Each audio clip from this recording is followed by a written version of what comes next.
So I know we have a lot on our agenda. We have a lot of specialists. So just as a reminder, this is a sort of a meeting, but really presentations just to hear from all of you. You get to spend a lot of your time in a certain area that's very supportive of all of our service coordination and our families and people with disabilities. And it's really good for us, I felt, to hear what's on your mind, what you're seeing and experiencing, because you've got this one, this area, I don't want to say a narrow area, but you can go into an area and then dig deep into it where a lot of others can't, and they try to access you, as you know, on a regular basis to get more information.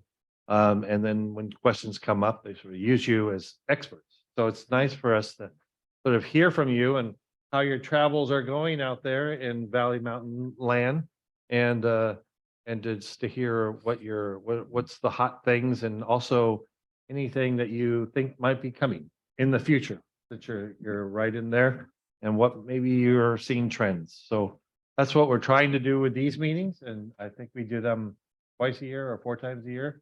So as best we can to be a resource for the rest of our organization. But I really appreciate you taking some time today to do that, and we'll jump right in.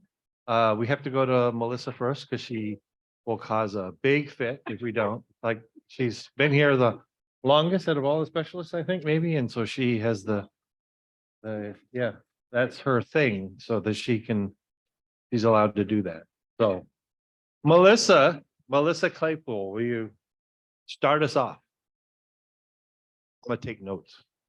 You better take notes. You better be an expert on this soon. Sure, yeah. All right. Hi, everybody. Okay, this is weird not seeing faces on the Zoom. I'm Melissa Claypool, coordinator of autism services. Since our last update, when we met in September, I think it was, I've had a lot of changes. So a lot of things I talked about in September, I have handed off to other people within the agency. So I wanted to touch a little bit on that.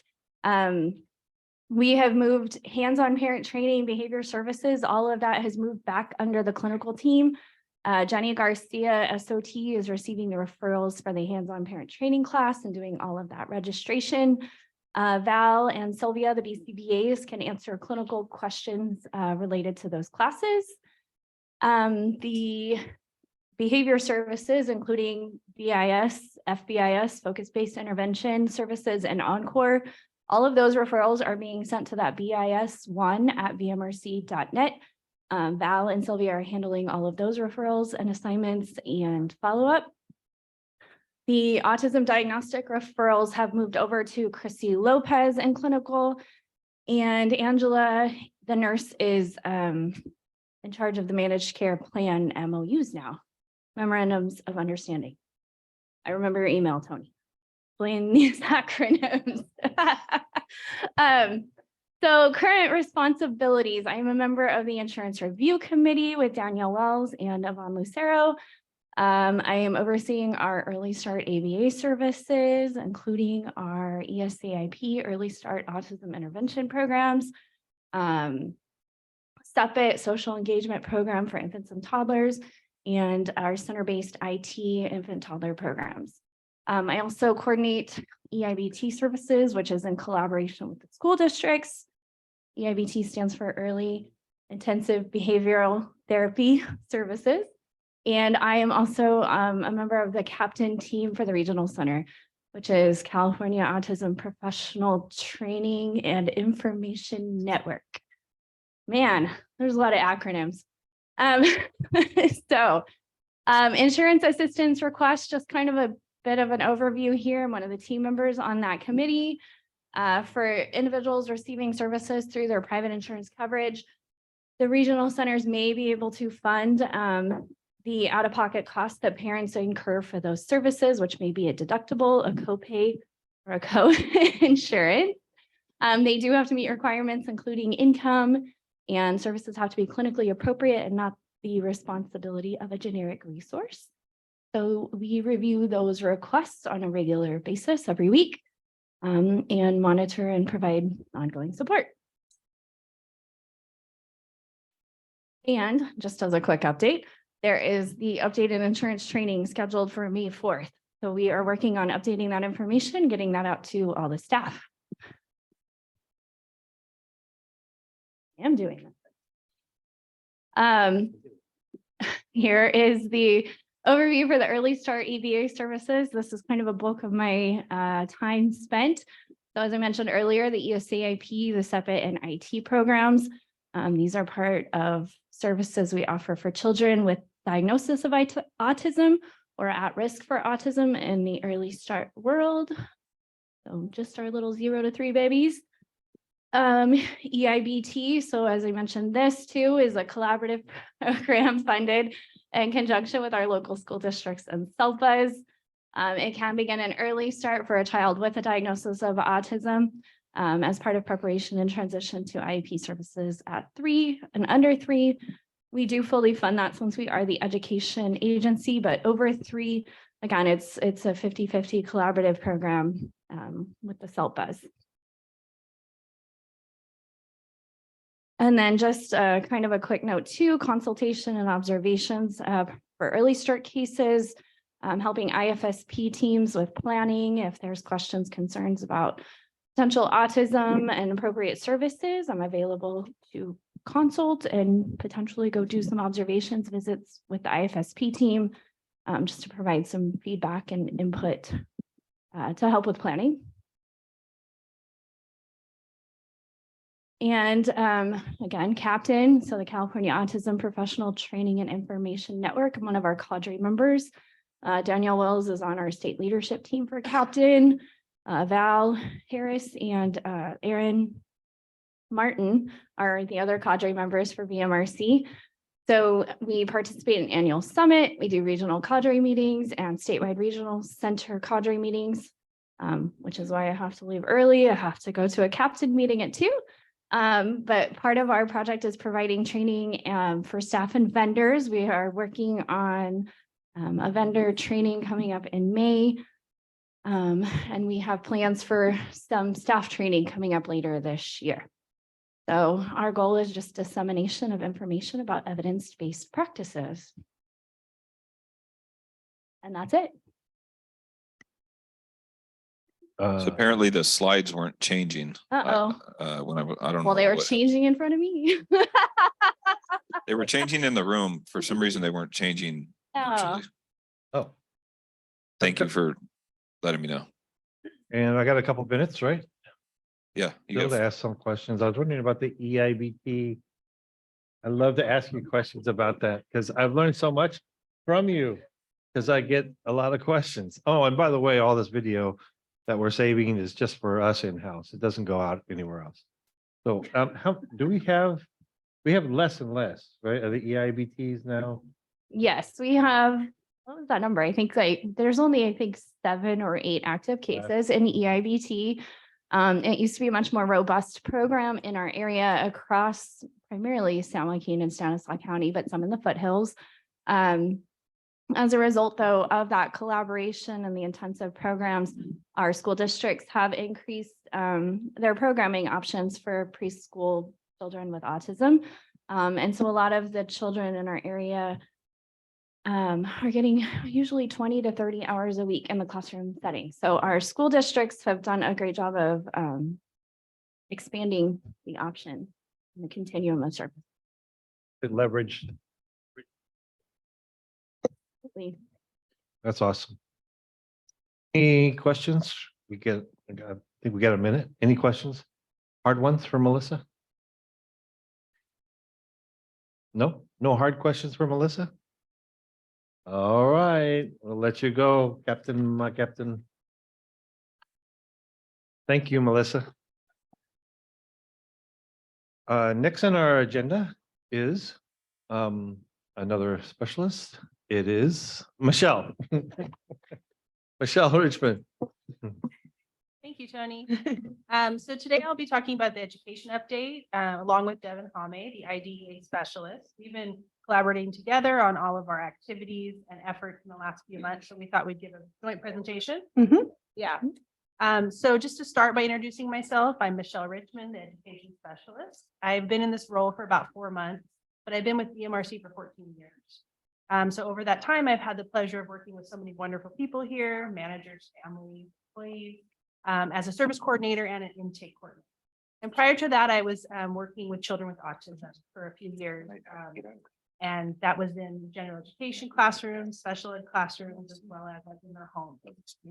So far in the last 4 months, there's been a lot of learning and getting up to speed on my part. Trying to work closely with Devin on IEP case consultations and patient training, collaborating with the SELFAs and going to community advisory committee meetings or CAC meetings. And our SELFAs are like our school district. People aren't familiar with that acronym. It stands for Special Education Local Planning Area. It's like our county umbrella for schools. And I've also been working on developing resources and trainings here for our staff and we'll get more into that when we go through our presentation. Tony, can you move the camera over to show Michelle and Devin? We're getting requests. We're getting lots of things that we're not doing right from the folks. I can see it. I can see it on my end. Other way, other way. There you go. There you go. Okay. Are we seeing online? Are we seeing the case consultation slide, or is it still the main slide? Yeah, we're seeing the case consultation slide. Oh, so you are, it is moving this time. Okay, good. We can see it now. It took a minute, but Okay. Perfect. We ready to go? We good? All right. And I'm Devin Homme. So nice to meet all of you. I am the IDEA specialist. And for those of you that might not know what that acronym stands for, it is the Individuals with Disabilities Education Act. And what that is a federal law that oversees the diagnosing, looking at criteria for entrance into special education and the eligibility, and then also the programming and the services that students are going to need. And they're very individualized and tailored to that child. So looking at a lot of special education principles and procedures and guidelines kind of encompassing under that IDEA Act. So a little bit about our case consultations. As Michelle shared, we've been spending a lot of time with case consultations since I started in October. So it's the very end of October. So about 6 months now. And within that time, we developed a procedure and referral form, and that referral form has been sent out to all of case management. Everybody should be familiar with that. If you're not, feel free to ask. It also can be found in the IDEA resources folder that is on the P drive, if you're needing to reference that. And that essentially is just giving us information about your questions, has some background information that we're asking, any supporting documents that are really going to help us be able to have a meaningful conversation with you about the concerns that you might be bringing or concerns that families have brought to you, and maybe those next steps of how to move forward. Since November, I'm happy to say we've done 60 formal case consultations. So working with, service coordinators, program managers, just around some of those questions, maybe parents bringing concerns to service coordinators about services their child is or is not receiving, or maybe service coordinators are sitting at IEPs and they have questions and maybe they feel that some additional resources and services need to be looked at for our consumer. So those are always fun to do and be able to work through with all of you. And what a great time to collaborate and just build knowledge base too during those situations. In addition, everybody, you're always welcome to email Michelle and I with any questions you have around procedures or timelines or guidelines.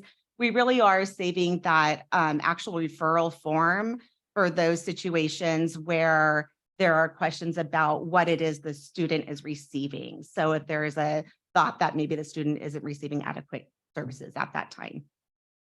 All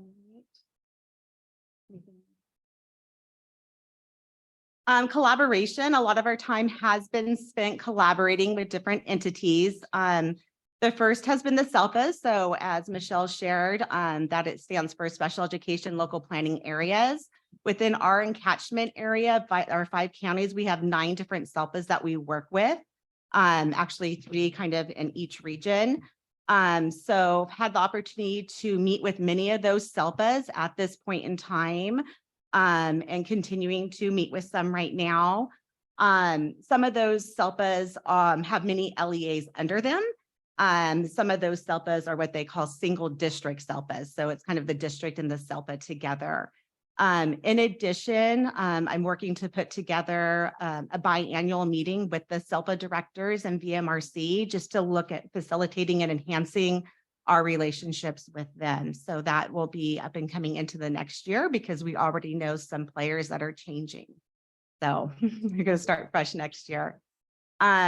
Also collaboration with our LEAs, which stands for our local education agencies. Some of that has happened through those meetings with the SELPAs, of course, because it's been their council meetings that we've been invited to and share a little bit of information.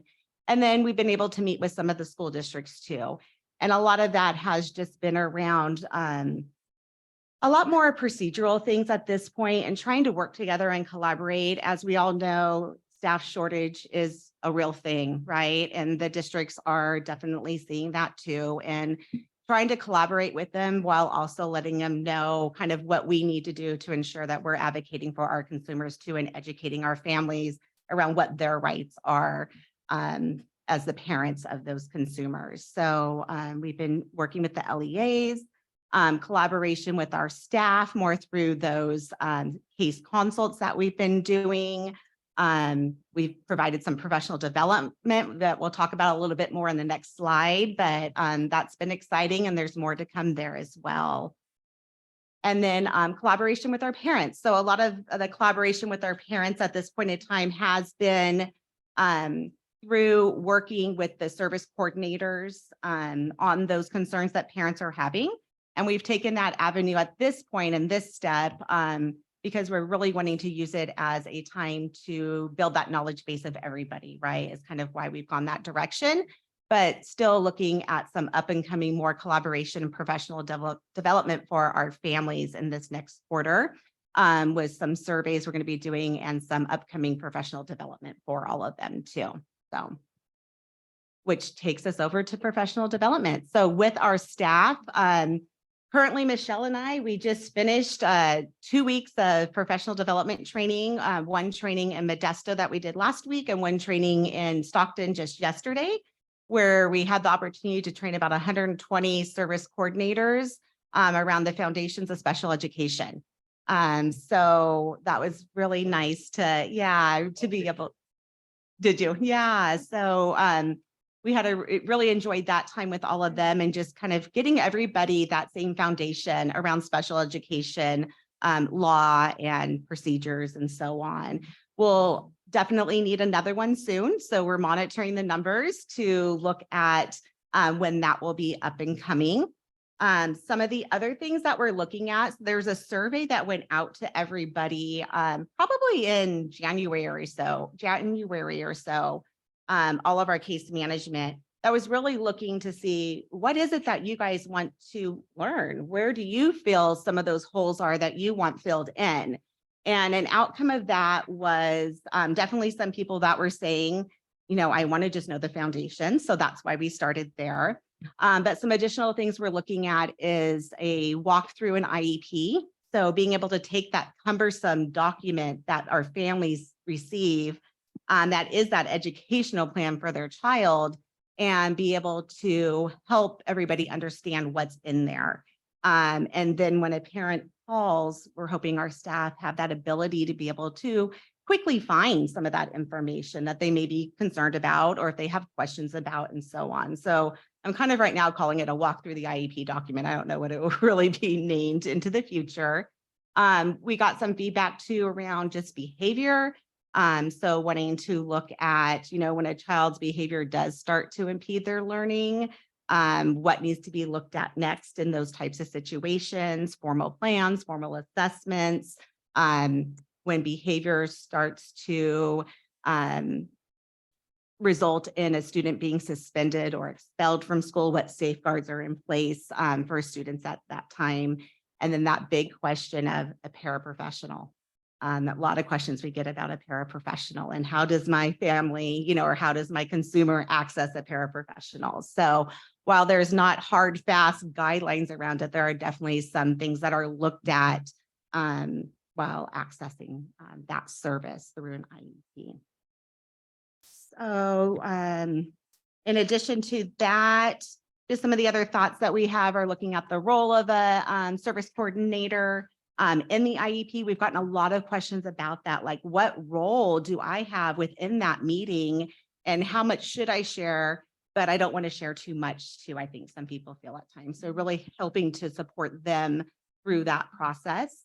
And I think, and I'm hoping some of our seasoned service coordinators will be able to help facilitate that too, since they're walking through that each day to day. And then what do we do when things get tough? What do we do when things get tough? So people wanted to know when there's not agreement, when, the parent is saying, no, I want more services, but the district is saying, no, we really feel we're delivering the appropriate service to them. And then we're looking at some things around Part C to B initiatives too. So I'll pass the torch to, actually, if we want to go back one slide, Doug, if you don't mind, and Michelle's going to talk just a little bit about the parents' professional development, and then we'll go into those Part C to B initiatives. All right, thank you. So the parent training kind of goes. Michelle, can you get a little closer to the mic? Yes, I Thank can. you. Sorry about that. Okay. Is that better? Yep. Yeah, okay. So the parent trainings that we want to provide are around that Part C to B initiatives that we're working towards, meaning that DDS has a directive that regional centers should start to kind of collaborate together and also with the districts and the SELPAs to try to improve the transition for our early start kids from early start services to preschool service, or, that initial IEP meeting. So that includes, pretty much those kids that are about to turn 3. Right now, we have a really good process at Valley Mountain for that, as far as having a transition meeting. We have some nice resources. We do have parent trainings through like Family Resource Network. We have things that we provide to families, but DDS came up with this directive to kind of help us to look more closely at what we can do to improve that transition, to make it more clear for families, the challenges that families might be having through that process with understanding the next steps, ending early start here at VMRC. It's a confusing time. Sometimes they're eligible for VMRC past the age of 3, sometimes they're not. And then the school district plays a separate role, right, providing continuing services. Our improvement with transitioning is something we're working towards. We've been collaborating with other regional centers and having DDS trainings and meetings on them. So for parents, we're looking at a parent training around transition processes, timelines, even looking at that initial IEP so they understand it a little bit more. And that's something we are developing right now. And once we get it rolling, we're maybe having a goal of twice a year to provide it, and maybe even have it recorded so parents can access it without having to attend. So, and then also we're doing professional development trainings for parents 3 to 22, kind of in a different role, right? We want to guide them on the special education policies, procedures, right, Devin? Yep. Yeah, and so there'll be some surveys that we're going to be sending to some families. I'm going to be doing meetings with parent groups and families as well, just to really get insight from them as to what it is that they are looking for. We're collaborating with FRN just to look at how we can together be able to share information with our families too.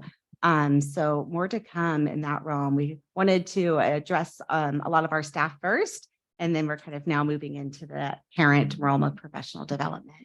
So on the next slide, which I believe is our last one, and I know we're coming short on our time cap here, so I'll You have make this 8 quick. minutes and 4 seconds Oh, left. boy. Okay. All right. Good. Perfect. Not Good. too close. Thanks, Doug.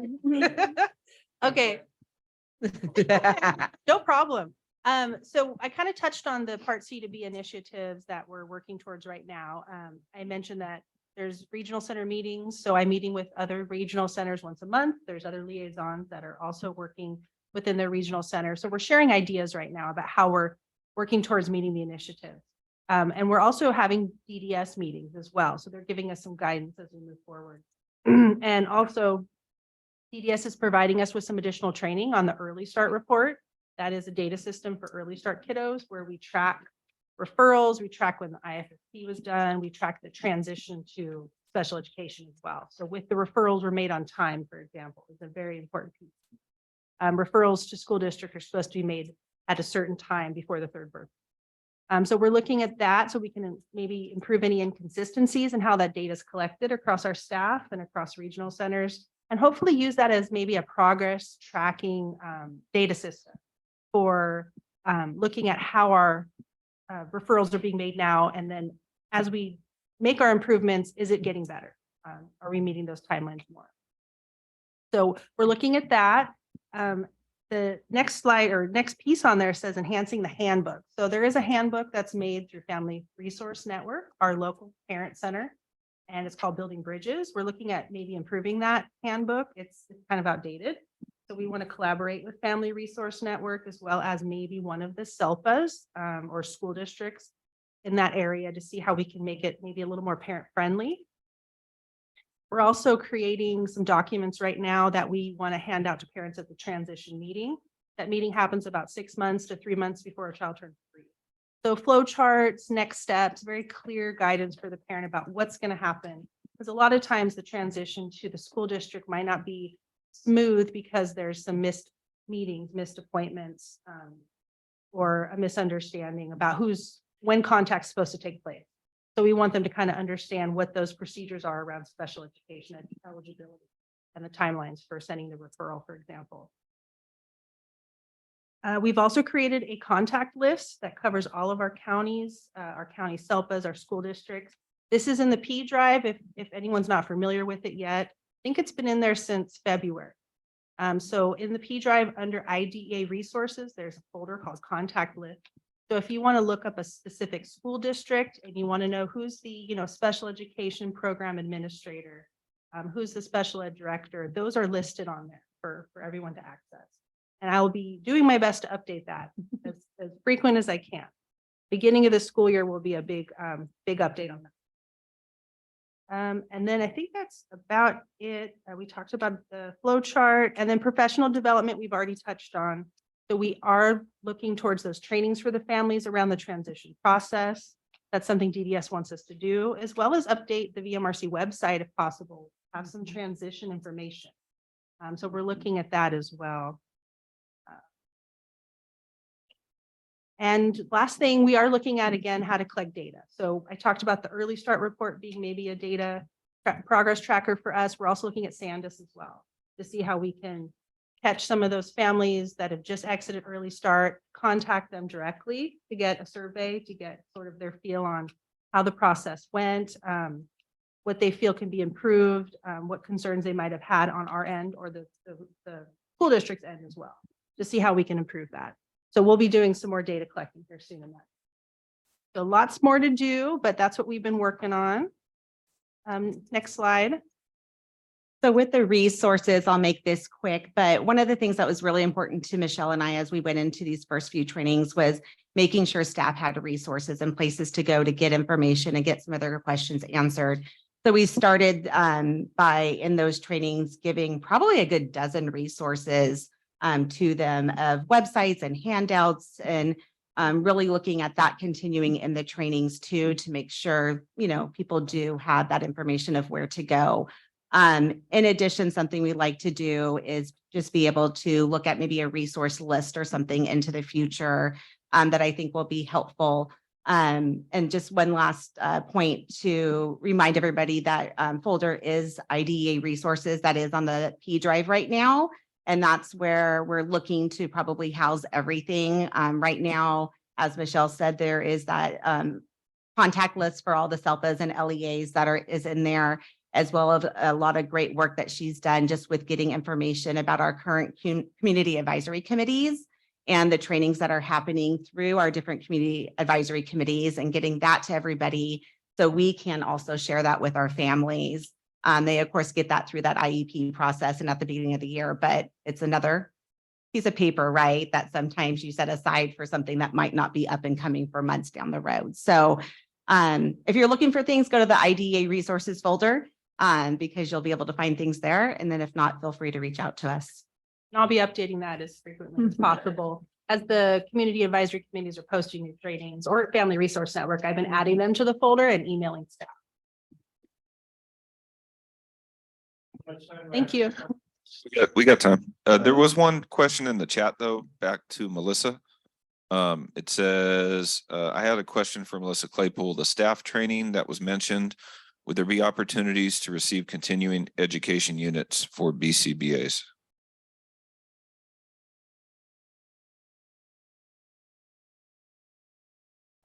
For the captain trainings or? Not sure. Nancy Marquez had the question. Yes, I was just wondering, you had mentioned that there was going to be like reviews of research-based topics that were going to be talked about. And I just wanted to know, like for the staff, was there going to be opportunities for CEUs? Got it. Okay, thank you for clarifying. We do not have anything in place to be able to do that. That is a good question though, but we don't have anything in place for the CEU specifically for BCBAs at this point. Okay, thank you so much. You're welcome. Yeah, we could check that out. We could apply. Yeah. Very good. Okay, I had a couple questions. You answered that where the folder is. The 9 SELPAs, how many LEAs are there? Do we know, or is there a reason we didn't have the number? I would have to find out. Okay. So some of your larger here. SELPAs, like San Joaquin County SELPA, Stanislaus County SELPA, you're probably looking at roughly 20, 25 smaller districts that are within each of those SELPAs. And then you have your single district SELPAs, that of course yeah, is just yeah, the single you mentioned district. Yeah. The other question I had is what's the response been like so far to the two of you? Are you getting along with others? Are you like, I mean, how was that received to begin with? Because there was a lot of conversation, state level that maybe that might not be received well, but how would we, broach that with our partners in education? So how are you Yeah. being received? I would say pretty welcoming at this point. A lot of them have, I think just with the pandemic and everything and not a lot of, contact over the last couple of years, they have really, welcomed us to go see their programs, have been pretty opening to us being able to come out and meet with them. I had to reach out to some a couple of times, of course, but, email, they just got buried, but I would, yeah, right. But I think overall pretty well, I'm hoping, so.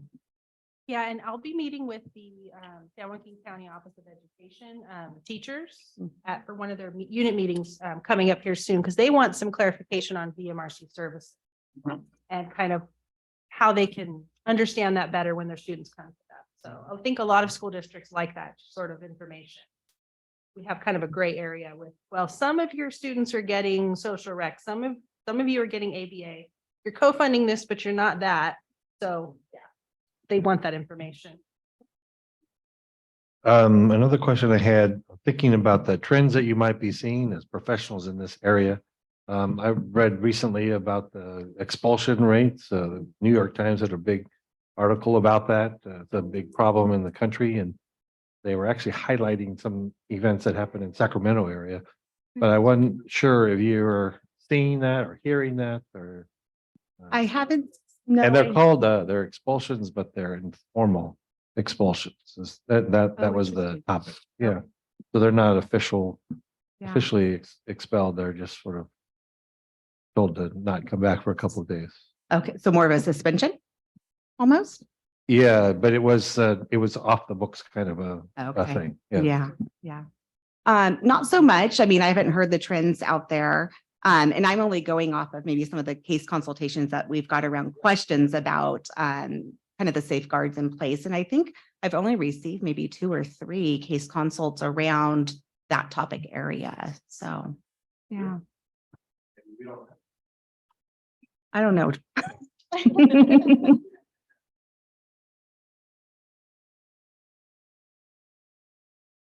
Anybody else have any other questions? The transition efforts, the responses from parents on our transition activities, and how's that going? And then also I was thinking about a district as well, how they dealing with the issue of the of these conversations around transition. That was sort of, they were sort of put on a little target area during the budget as a problem. And so I wasn't sure if they were going to be defensive in that area. That was actually the reason that we got the position, to address the problem. So I don't know if people agree that there was a problem or not in education, or were they suspicious of it? Right. Well, to answer the first part of your question, we're still in the infancy phase of the parent changes. So we haven't quite got a response yet. We're still trying to survey, reach out, and then we'll provide the trainings and the resources as soon as possible. And then we'll see how they respond to that. But my understanding is from coordinators, there is a need for there to be a little bit more, more handouts, more trainings. We only have a few in our area. They're not provided very frequently. But sometimes parents don't attend as well, so they might need more of a virtual or webinar forum. So we're kind of looking at that. Or maybe even doing something like a QR code or a link where parents can access information on a certain topic, or even a whole special ed training or transition training just by using that QR code. The second part of your question, we have been treading carefully in giving our concerns to school districts, and we are trying to meet with them as frequently as possible. Right, Devin? So we're just kind of letting them know what's going on our end, on theirs. We're all supposed to be following the same guidelines and rules and policies, and sometimes people, deviate from that a little bit. So we're getting into that, right? Yeah, we've met with a couple particular school districts, and like I was saying, staff resources is a difficult one right now, but really just trying to iron out some of the things that, timely assessments and timely IEPs for students when they turn age 3. And our goal is to keep those relationships positive right now, I think is where we're starting, instead of just kind of coming in and saying the concerns straight out. We're trying to build the relationships as well. Very good. Well, thank you. You can see we have a lot of help here. 60 different consults. How many have you had? That's awesome. So everybody knows where to go to next. Everybody put your seatbelts on, get ready for an exciting presentation, because this is where EJ gets to hit us with all the things that are going on in the world of getting jobs. Tony, can you move the camera over so everybody can see EJ? I object to that. Tony, do not move the camera over, please. Other way. No, that's correct. That's fine. Hey, there he is. Oh, there I am. Oh, man. All right. Are we ready, Doug? Yes, sir.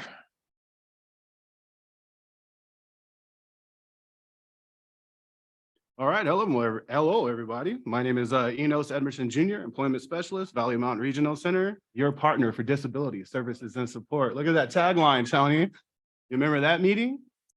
I'm here to talk. Yeah, there you go. I'm here to talk to you guys about the employment programs. Make sure you follow us on social media. Click those like buttons, follow and subscribe. I do the LinkedIn page, and that is everything that relates to employment. The first part of this is going to seem a little redundant as last time, but we recently had a successful hiring event. I believe we hired 20 plus new service coordinators. So welcome to VMRC. Welcome to the team. Really quickly, just a history about my job. It was created through the California Competitive Integrated Employment Blueprint, Competitive Integrated Employment, CIE.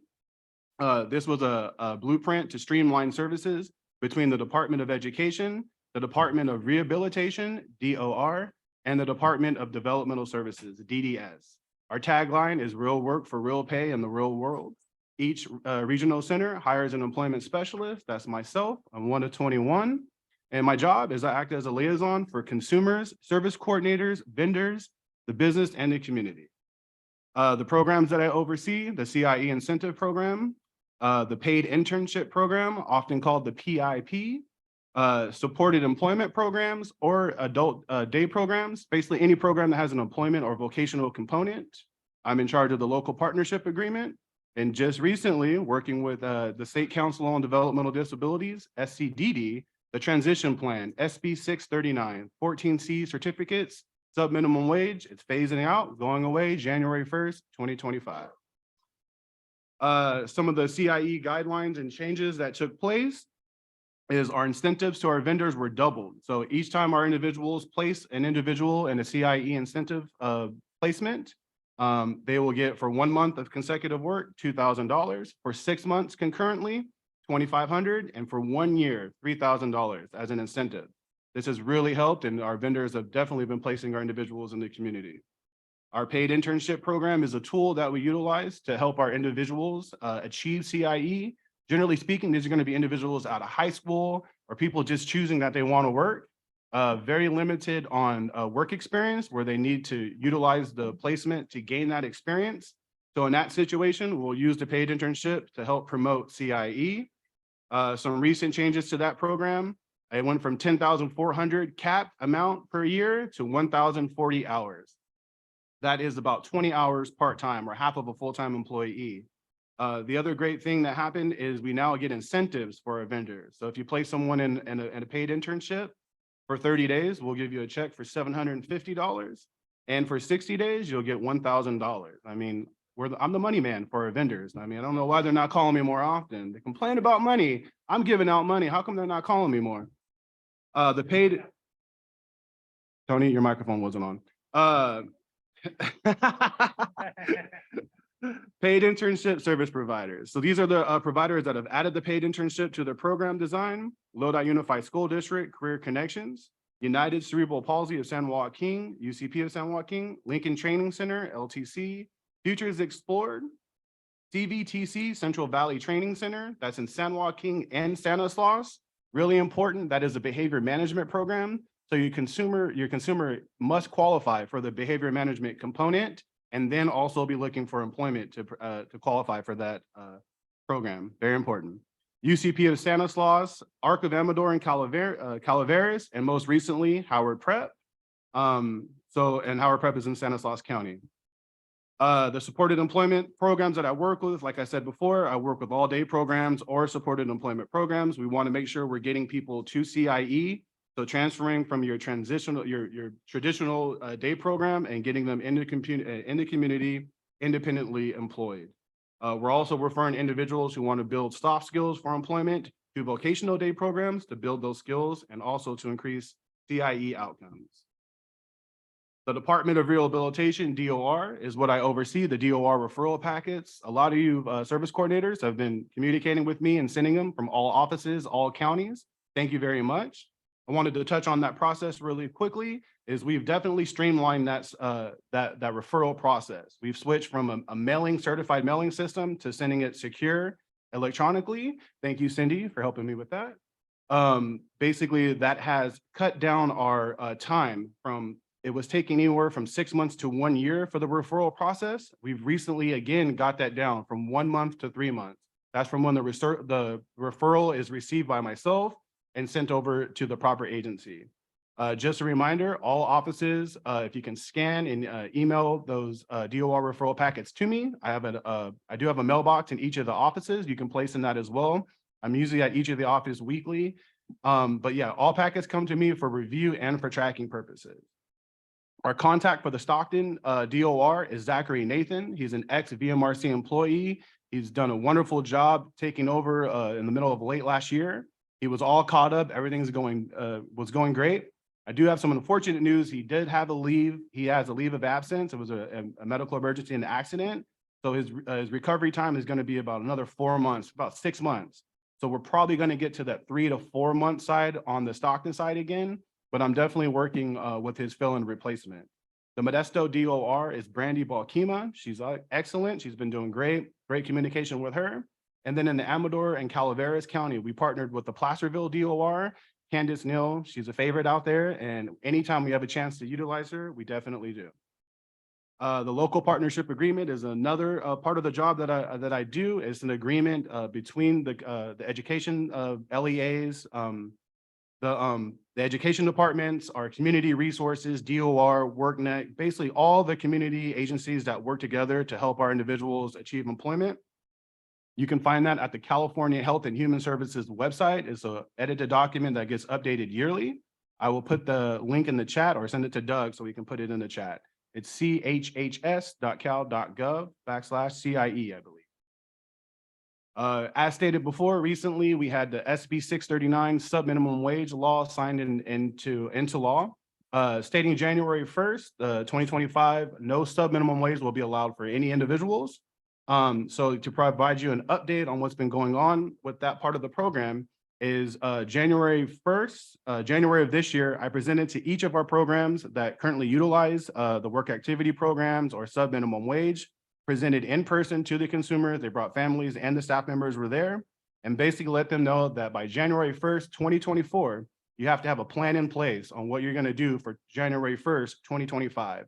I'll be working with you if you're a service coordinator and you have those consumers on your caseload. You'll be hearing from me probably the end of this year and the beginning of January 2024 to make sure we get their transition plan in place.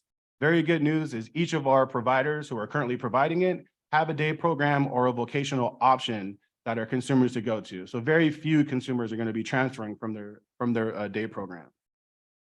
Another update is we've worked with Watch Resources, and the executive director there wanted to act a little faster as far as getting every one of the consumers that are working at Watch transitioned to minimum wage. So I'm happy to announce that effective January 1st, 2023, this year, all Watch Resource employees have been earning minimum wage, state and local. That was a really quick turnaround time. So I really appreciate Watch Resources for getting ahead of the curve.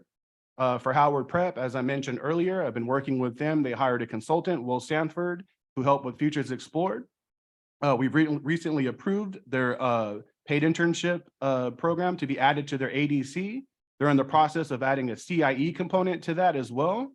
And that is the update for Howard. For Valley Caps, they were given the presentation, as I mentioned earlier this year. We're still waiting to see exactly what they're going to do. It's most likely looking like the consumers are either going to go to day program or they're going to do DOR referrals if they choose CIE. As I mentioned before, follow us on LinkedIn. That's everything employment related. I'm in charge of the site, but thank you, Bud and Tony, for adding updates and keeping that page going. I really appreciate it. We've been doing a lot of self-promotion. We got a lot of things going on. Transition fairs coming up. Those are coming up here in April. We got April 26th for the Stockton Fair and April 28th for the Modesto Fair. These are transition fairs for our transition age consumers.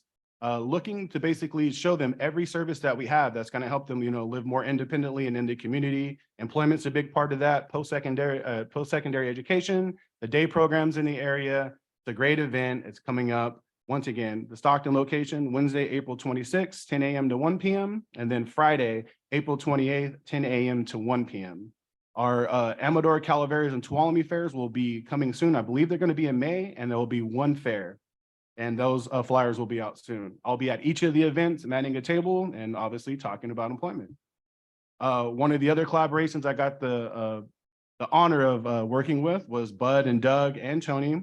We partnered with the disability. We partnered to put together a collaboration to help our vendors and our agency hire more staff. We have a collaboration going on in Sacramento, May 3rd. That's the Disability Industry Career Expo. Our vendor, the Alta Regional Center vendors will be there looking to hire and increase employment. And then we have our event June 15th. That's at Lodi, the Grape Festival. It's going to be an awesome event, and it's definitely needed for our industry. For me specifically, our supported employment programs, they need job coaching. So we're currently getting to the point where individuals are needing work or needing job coaches, and our vendors don't have the job coaches in place. So that's very important. Be sure to like, share, show up, put it out there. We got to get more individuals into our agencies. Chamber events have started back up. I've got to go to a few ribbon cuttings this year, Modesto, 2 in Modesto, and last night I was in Amador County at Sutter Creek. So we're definitely looking when there's new businesses opening in the area. It's a great opportunity for me to educate the businesses about VMRC, who we, the consumers we serve, and the benefits we provide through the paid internship or CIE, tax credits, all the great services we provide. And last but not least, our success story, and definitely hits at home here a little bit, but fiscal year 2022, it was our most successful for CIE placements. We placed 60 individuals. I believe we cracked the top 7 as far as regional centers were concerned. And when Stockton, California is your lead city, and that's a huge success, trust me. And obviously we couldn't get to that point without Wilma Murray. She was our transition employment manager, my direct supervisor, my friend. Her birthday is coming up tomorrow, April 14th. So I wanted to wish her an early happy heavenly birthday. I speak for everyone here at VMRC. We definitely miss her dearly. And without her contributions paving the way, we wouldn't be hitting these milestones right now. So that is my update. Sorry, I went a little bit over time. I don't know if that's going to affect Tony's questions or not, but thank you guys very much. Man, you're good. I had a whole bunch of questions too. But thank you also for recognizing Wilma and the foundation that she set for us to be so successful. Because otherwise, EJ would be taking credit for all of this stuff that just happened. And he knew I was going to call him out on it, so.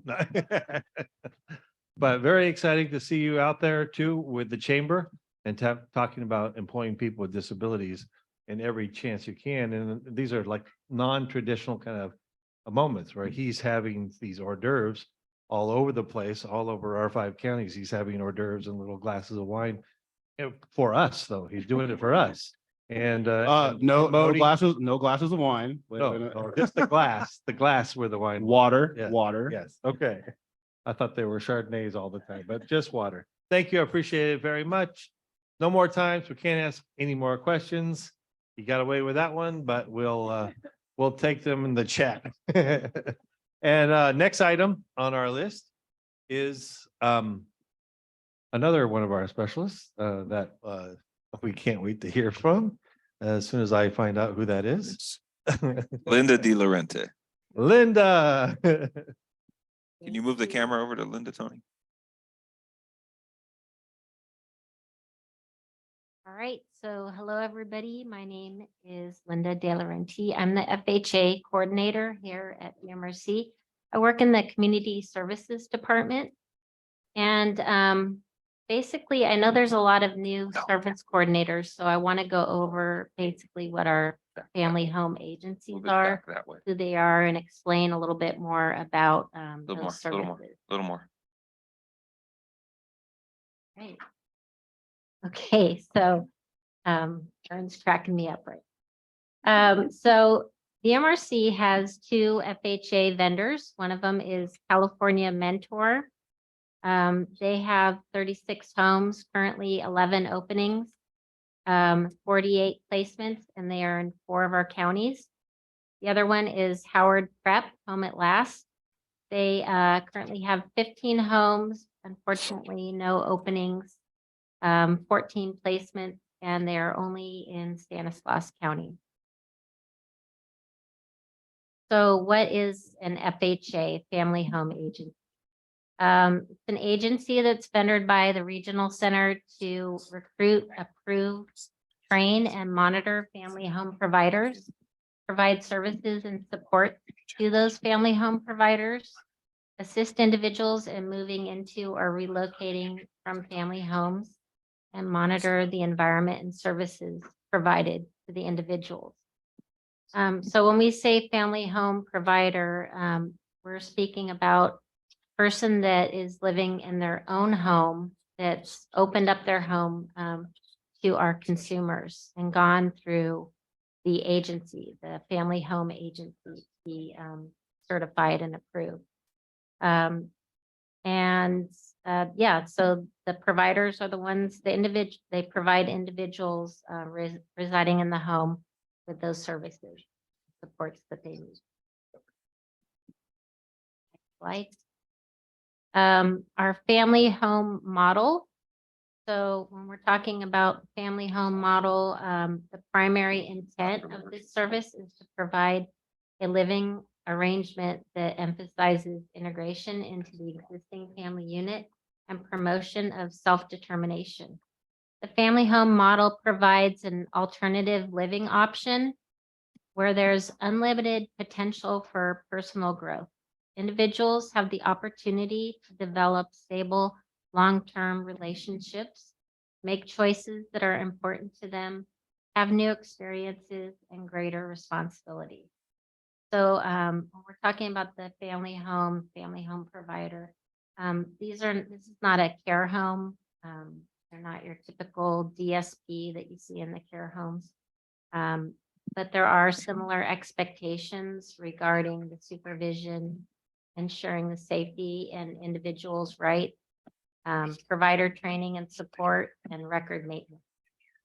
The good thing about the FHAs is that our individuals, they get their own bedroom, and there's a limit of no more than 2 individuals can be in one home. So it's really family-based and totally different than the care home atmosphere. Next slide.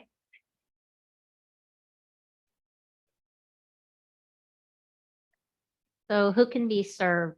The FHA homes can support individuals with a range of medical and behavioral needs, depending on the support system of the provider. Individuals that do not require skilled nursing level of care. And the FHAs are also available to individuals that are parents that have their children with them. If there's an appropriate match with a provider that is, willing to have children in their home, that's one of the really great things about this living situation. They can bring their kids with them. Next slide.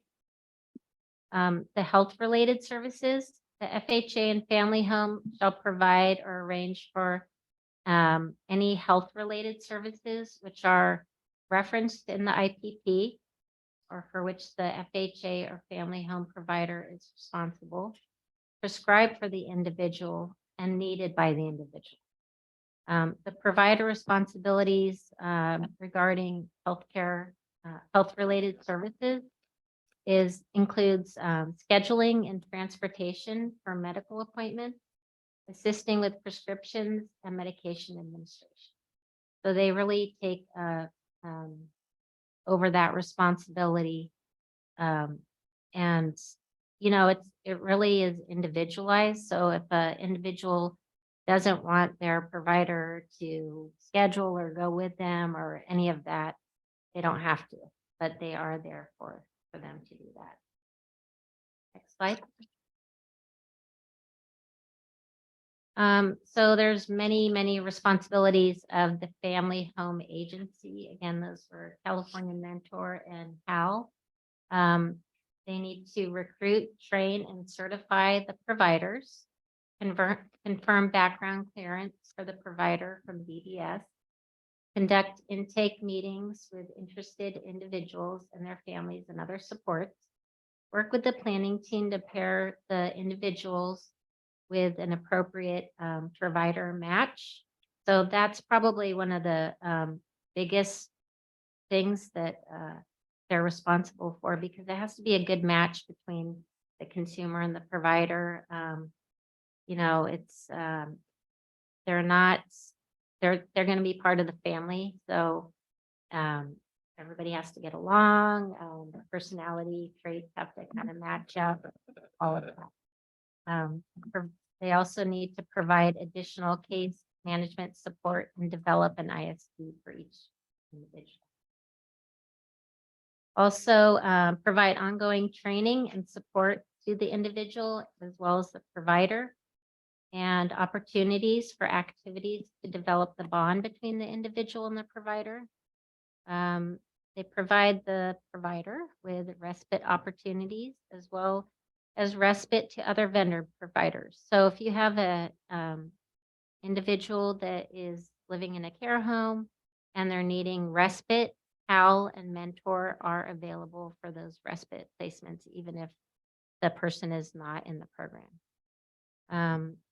The FHA needs to provide the individual and the individual with additional community access with a DSP. Also consultation services that are specific for the individual. California Mentor does have consultation consultants, but HAL does not. They also need to provide on-call and after-hours training support to individuals, the providers, and staff. So they have a 24-hour on-call service. Additionally, they need to incorporate this is for the provider. So Responsibilities for the family home provider is to incorporate the individual into the family, provide a safe, warm, and caring environment for the individual, provide day-to-day care and supervision, teaching strategies and skill development opportunities to the individual, provide activities to enrich the individual's life, and they're also expected to maintain documentation, including medical appointment records and IPP goal progress. So these are my responsibilities as the FHA coordinator. I'm responsible for the FHA referrals. So the service coordinator will follow the procedures. I'm going to go over that, but to do a referral, I review it. If I have any questions, then I'll reach out to the service coordinator. And then I go ahead and place that referral for them. And typically it can be anywhere from 1 to 3 days to get that done. So it's a pretty quick turnaround. I also work on the annual FHA review, the biannual FHA orientation training that's for the FHA staff. I provide technical assistance to the FHAs and to the service coordinators here as well. Work on corrective action plans and sanctions, SARs and alerts, all the not so fun stuff. BDS audit training for case management. So I'm available to offer teams their training for their service coordinators.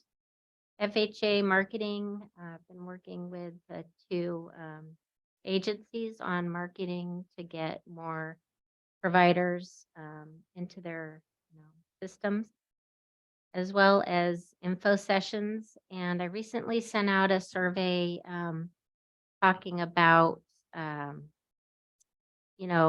there's a survey to all service coordinators talking about what do you know about FHAs?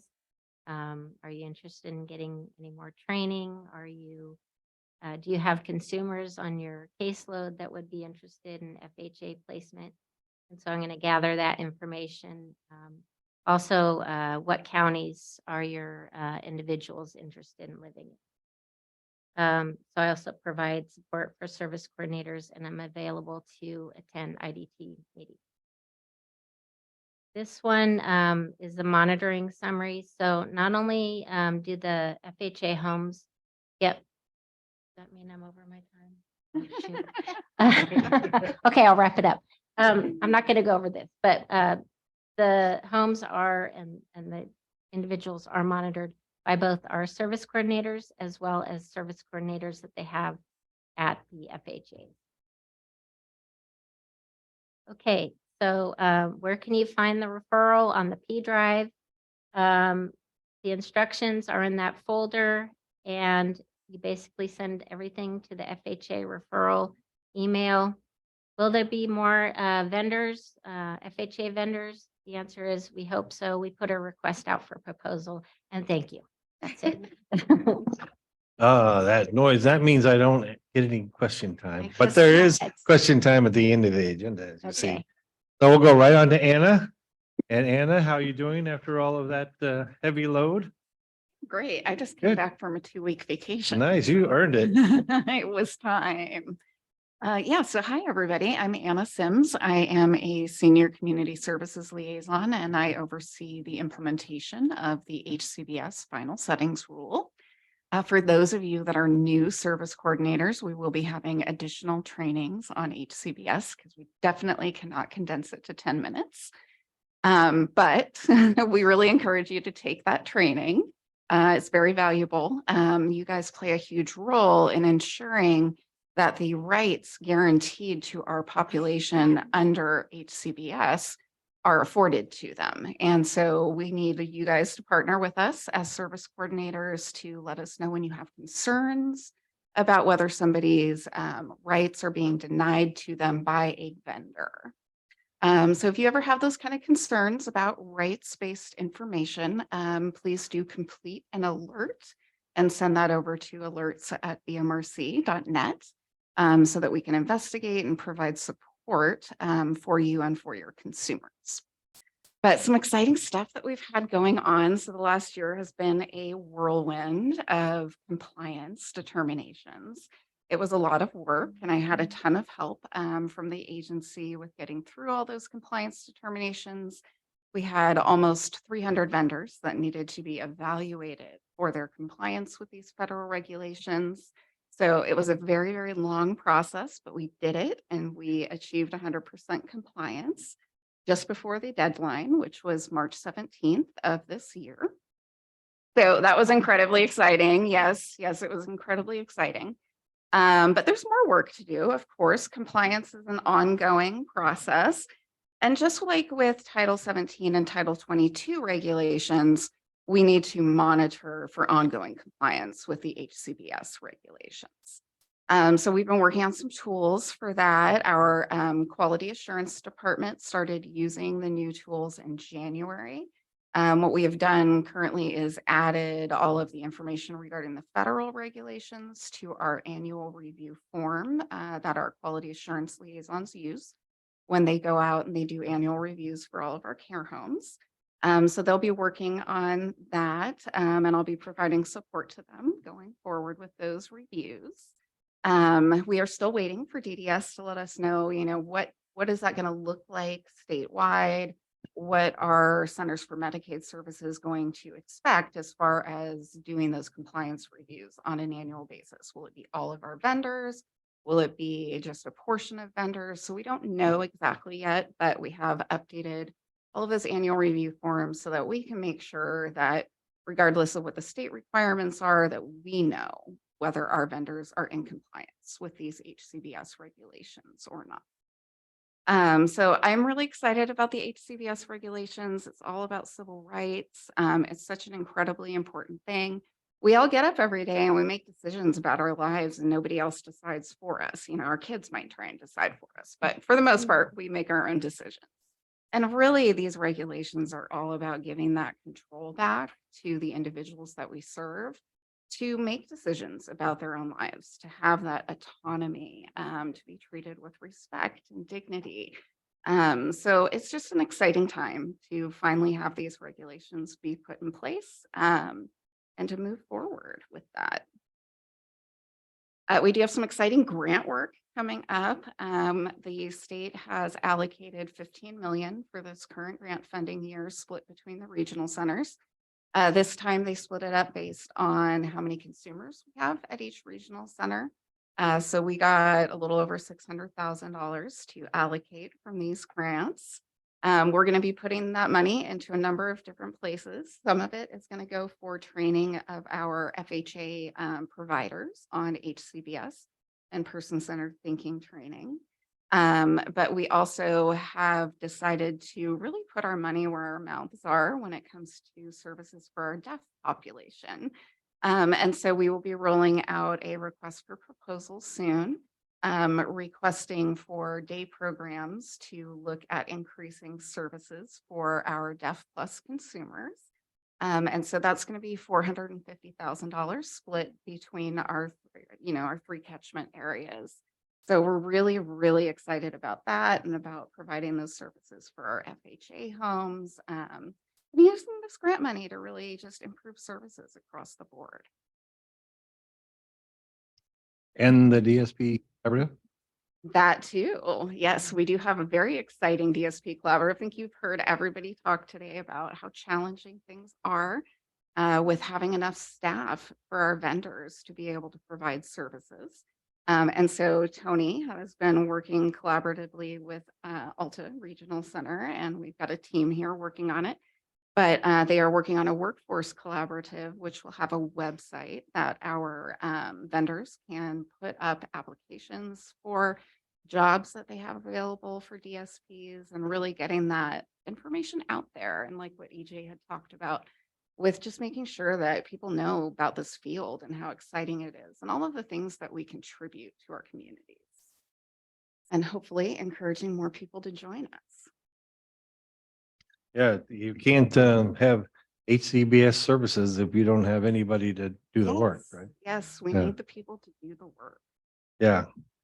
And so I think most people thought, well, okay, once we come into compliance, then you don't have any more work to do. So you'll just be hanging out and lounging about. and Right, Stuff yeah. like that. Yeah. And so, but it sounds like there Relax. are new things. And I was So many thinking, new things. what do you think, what do you think the focus is going to be? Because I know, getting everybody so that they had the policies in place so that Mhm. they, there's rules now in different settings that you're going to do things, right? And so if they said yes, or they showed what their policy was, then we said, well, okay. But that's only one thing, right? That's Mhm. just saying, yeah, sure. Yeah, exactly. So what's our next step in securing?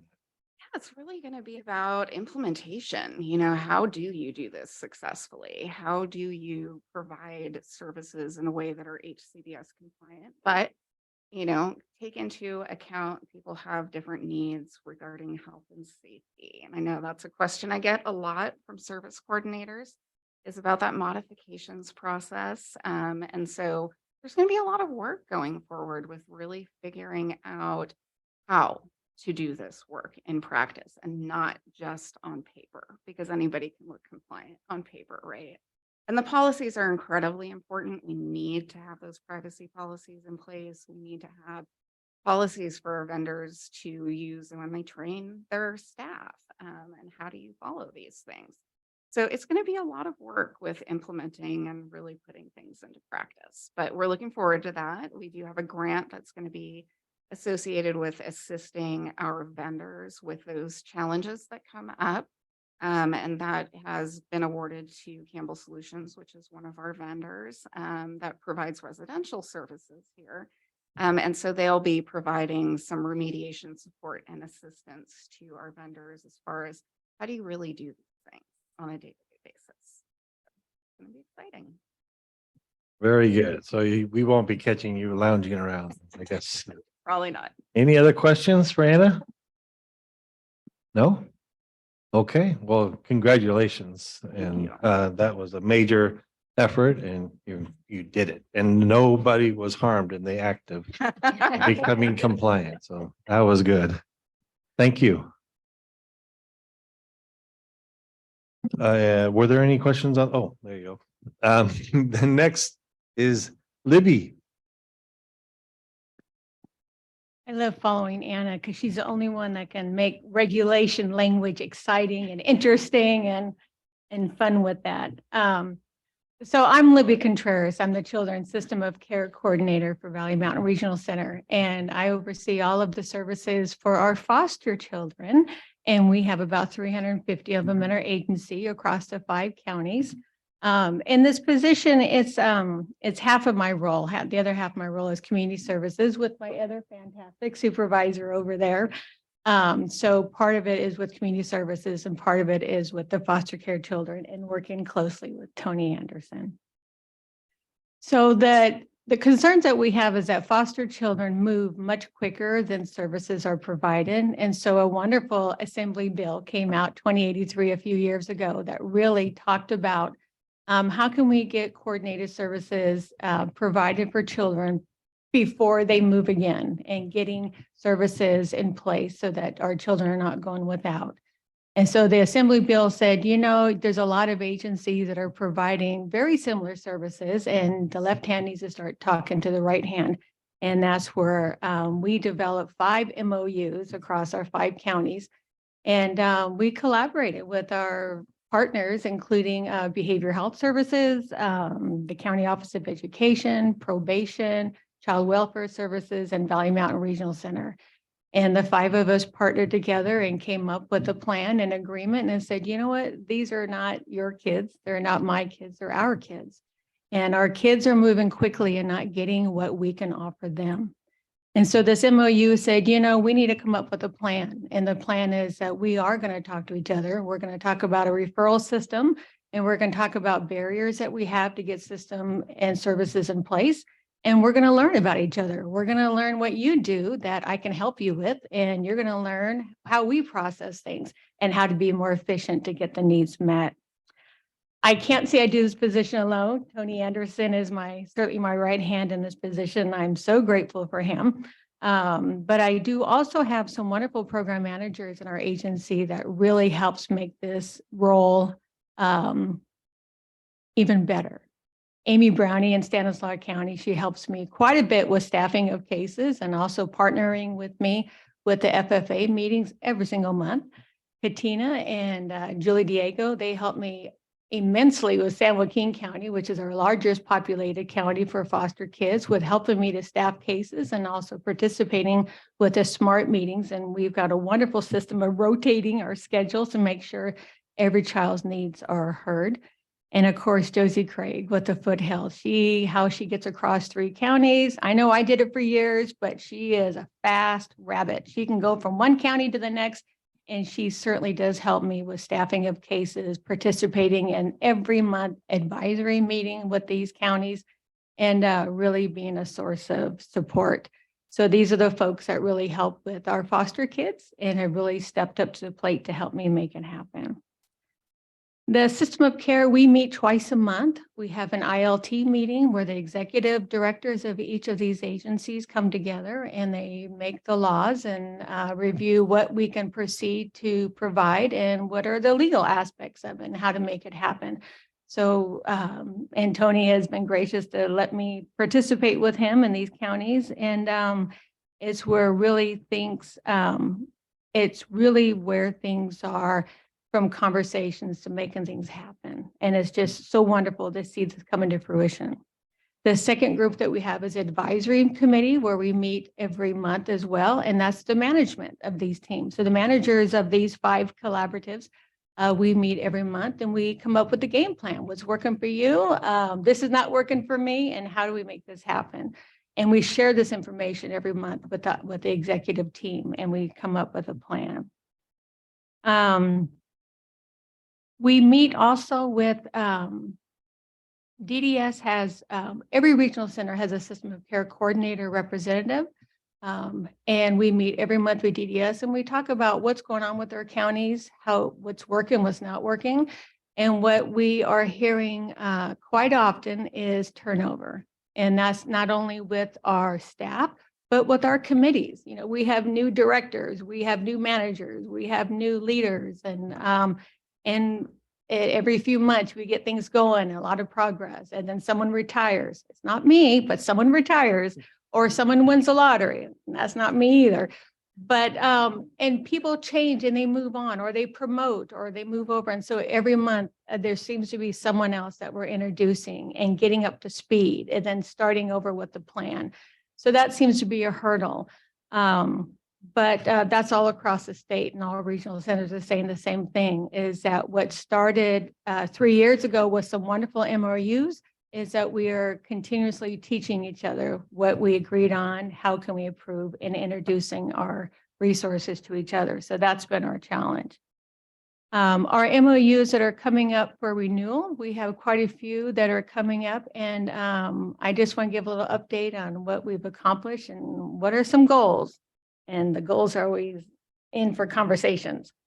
But one longstanding goal that we are working tirelessly on, and actually all the other regional centers have not mastered this either, is having one universal exchange of information form. That is my dream. And having one form where we can share amongst the 5 agencies and really put these kids on fast track when we're exchanging information. Sometimes we get going on the universal forms. Specifically, I'm thinking of Calaveras County. They really got going on it, but it ended up being 3 pages long because then we got the attorneys involved. And, you know, get me on that one, Tony. And then we have, you know, Tuolumne County that's got some really good points, but then, you know, someone leaves. Or Stanislaus County, they want to revisit it again and really fine tune it. So our 5 counties, we have not made a lot of headway on it, but the conversations are really valid and important. And knowing that the importance of this form really helps with whomever comes in the door next and who leaves. So hopefully we can get that going. Another goal that we have is to work on the fast track of our referrals. We have a long process with Regional Center of getting kids through intake. 120 days, a long time for a little one to wait when their placement might be at risk, or maybe dad gets custody and the child goes somewhere else.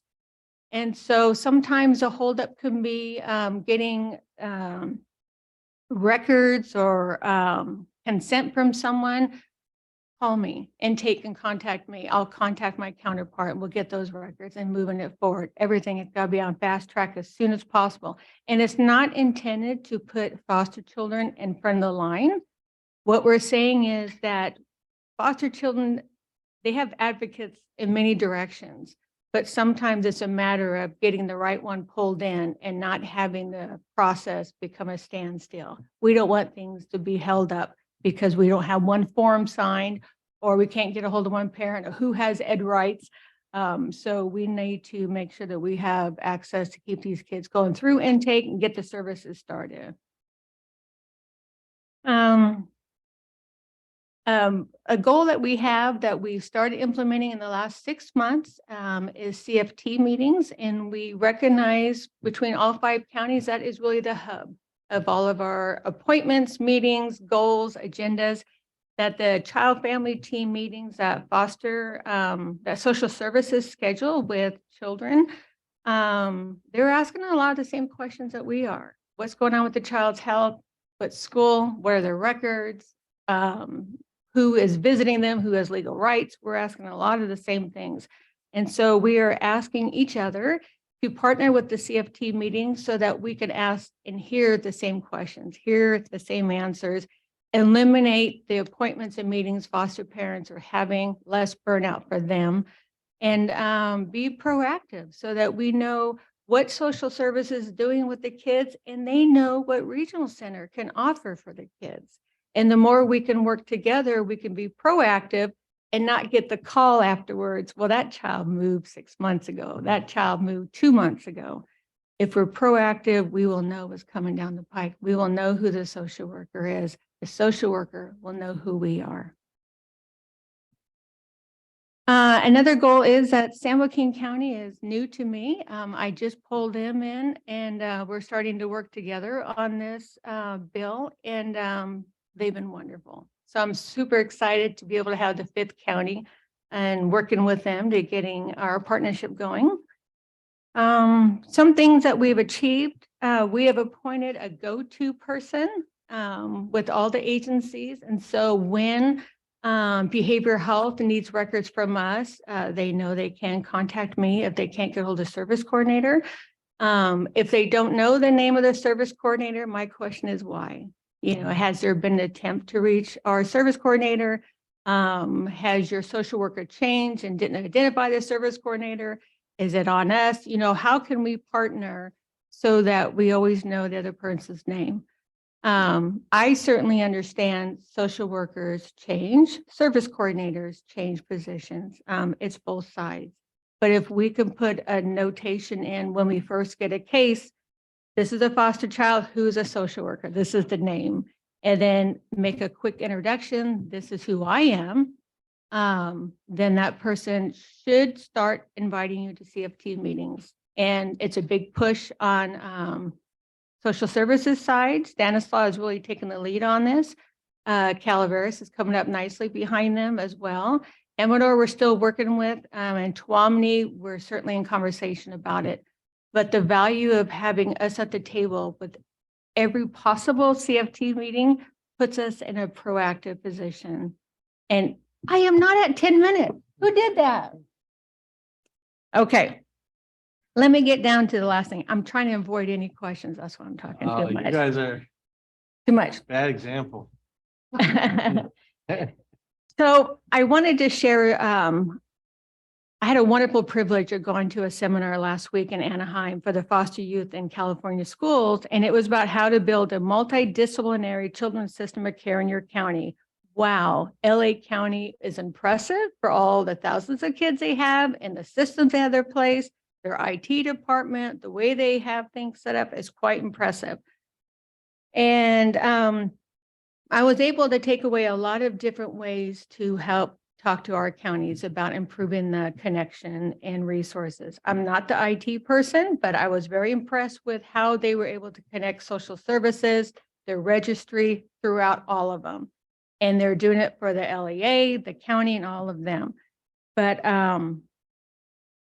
one county in particular stood out that seminar, and that was Kern County.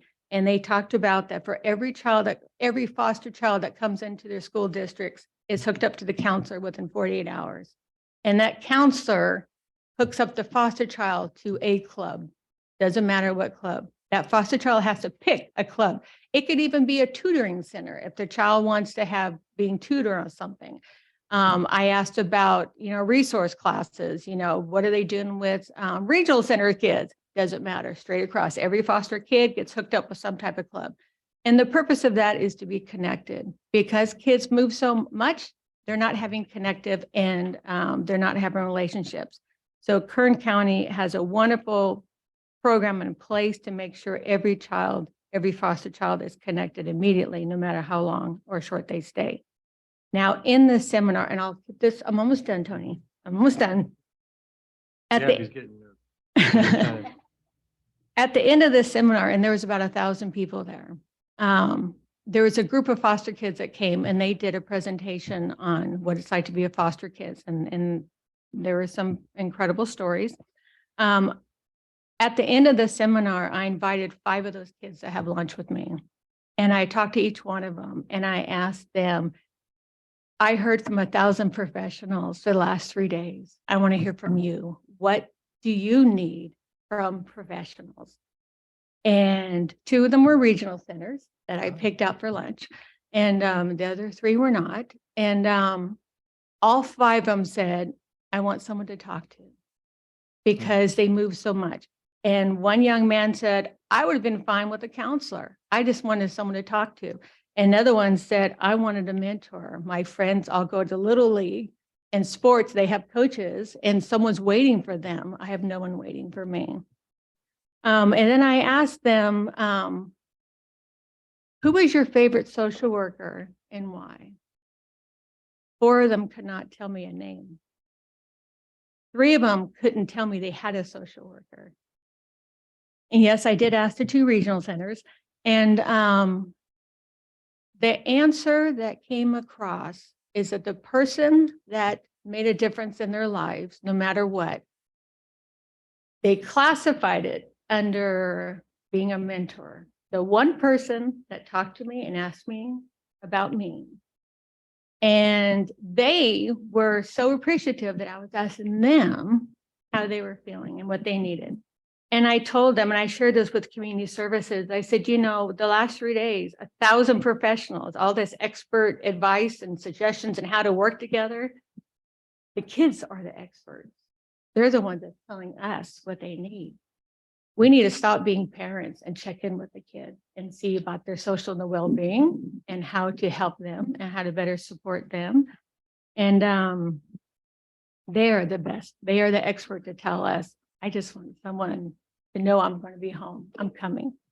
So as we go out and see foster kids and they have an intellectual disability, a developmental disability, the whole nother layer on there, but we could check all the boxes of everything we're going to set up and do and help and make sure that child is taken care of, but also check in with the child before you leave.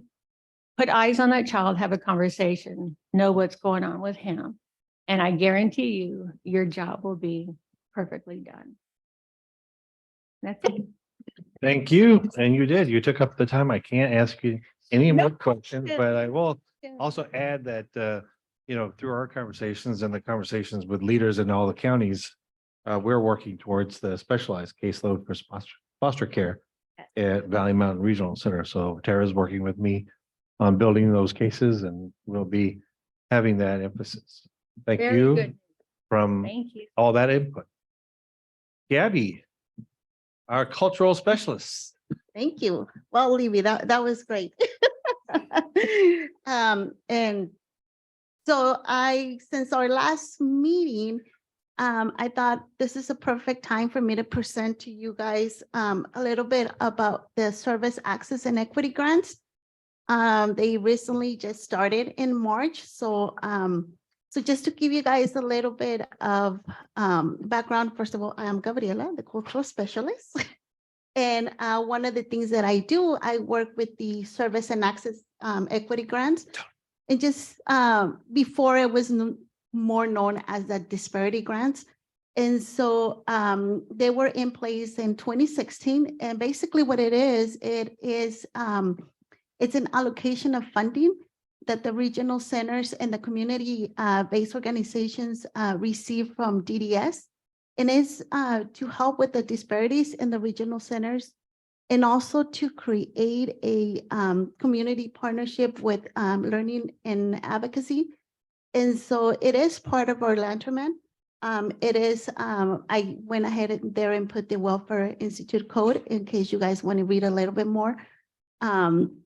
And the total amount that it's allocated for those grants, it's 11 million.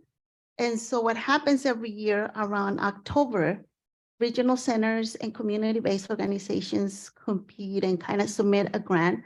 And then if you get picked, you get a certain amount.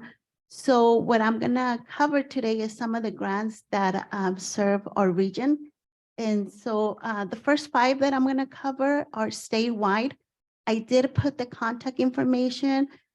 So please, if you guys see any of the grants that you think one of your consumers might benefit from, please go ahead, contact them, reach out, provide those information to the families.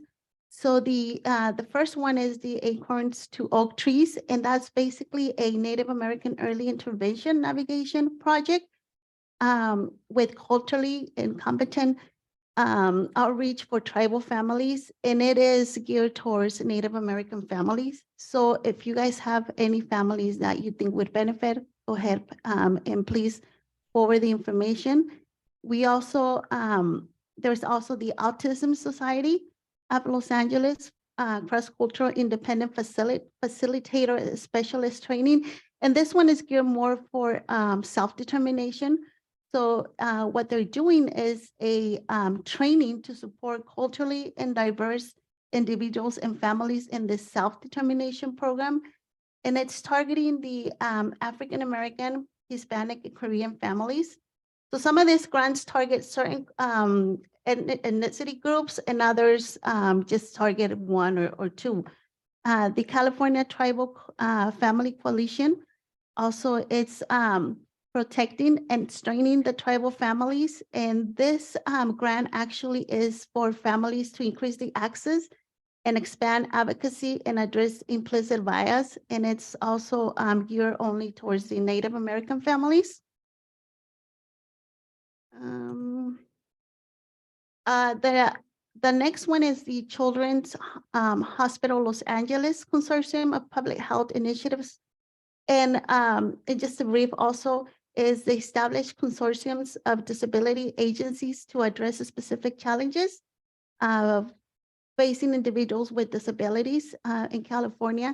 And this one that's target more ethnicity groups. So I'm not gonna name all of them, but I went ahead and put them in there. But just a few is the African-American, Cambodian, Chinese, Filipino. Then we have Disability Voices United. And if you came to the disparity, to the purchase of service public meeting, actually Hilda came and present on that on their grant. And this one is emerging leaders. So it's to develop diverse emerging self-advocate leaders through the education and training. And also targets the African-American community, Cambodian, Chinese, Hispanic, and I mean, I went ahead and put all of them in there. But I do have a flyer from Gila that I will be passing forward to you guys in case you want to get more information. They are accepting applications. The next 5 grants that I'm going to talk about, they actually targeted VMRC specifically and maybe 2 or 3 other regional centers. So we have the East Los Angeles Resource Center. And so they are launching a community of practice with focus on Black and African-American community to access the equity issues. And this one is focused on African-American. And I believe for this one, they are covering VMRC it's I want to say San Andreas Regional Center and East Los Angeles Regional Center. The Vienna Health Care Support Service, Remote Workforce Development, Technical Assist. This one is to increase the IDD workforce by creating tailored positions of advocates with technical support and assistance. And I believe with them, if I'm not mistaken, I think they do have a consumer working with them now. And so I went ahead also and put the information there, and they are targeting, I want to say San Gabriel Pomona Regional Center and VMRC. Escuchen mi voz. This grant is only targeting VMRC. So this one doesn't target any other regional center. It's just VMRC. And it's an education and emotional support for Hispanic families. We are actually collaborating with them. They're going to be using this room to have their meetings, and with their project is to really provide that support for parents and of course the consumers, but it's more like they're going to be bringing in different counselors, psychologists, and give that support, emotional support that the families might need. I know their first meeting will be coming up next Friday. So if you have a family that you think might benefit from having that support, please go ahead and contact Marisa Ochoa, and it will be in Spanish. The next one is the Integrated Community Collaborative, ICC. And for them, it's to provide peer-to-peer navigation support for Hispanic families. And for this one, I believe they are targeting North Los Angeles Regional Center and VMRC. And I know a lot of you guys are familiar with ICC. The last one is the ARC of California, Congreso Familiar. And with them is to expand technology and education for Hispanic families. They are working with VMRC, Kern Regional Center, Alta Regional Center, and Central Valley Regional Center. And they are also having next month a distribution. What they're doing is if you have a family and their parents need maybe an iPad because they want to attend trainings, they are providing iPads to the parents of the consumers. So please go ahead and contact Selene. She will be able to, put the information for the parents. They come over and they also utilize our office here in Stockton, and they train the parents. They help them get their email set up, how to utilize the iPad. And so they're just trying to connect the families and have that technology access. I did went ahead and put the link for DDS. If you go directly to that link and you want to learn more about the each of the grants and get more information, you can find them there. But I do recommend for everybody to utilize those grants. I mean, they do get the funding to help the regional centers. And so it is important that we collaborate with any of the community-based organizations. Some of these families do need that support. And so please, if you have anybody, and I'll be sending out some of those flyers. So that was my update. Short, see? Very good. And I think I've got 2 minutes. So you did not learn from the others. What was that? About 43 seconds. Oh, or 2 minutes. All right. Well, I did want to ask, because you're also very supportive of the different families working with the service coordinators when there's a problem and sort of bridging that communication gap. And I don't know if you want to speak to that or anything that you're seeing as a theme that's current in that work. Yes. So one of the things that, and I kind of didn't, I know our last meeting, I kind of talked more about that part. But yes, if you guys have a family that you guys need a support, yes, please reach out to me. I am able to attend the IPP meeting and support in any way I can. Sometimes one of the things that I see when I attend an IPP is that it's just miscommunication, not understanding, especially if you're if it's a meeting with maybe a Hispanic family and there's an interpreter involved, then sometimes some of the information might be lost. And so a lot of times when I'm there, it's just, clarifying, and then, things usually are like, oh, okay, so I get it. So it's just helping understand the need of the family. Mhm. Great, thank you. Okay, we'll move on to Nick.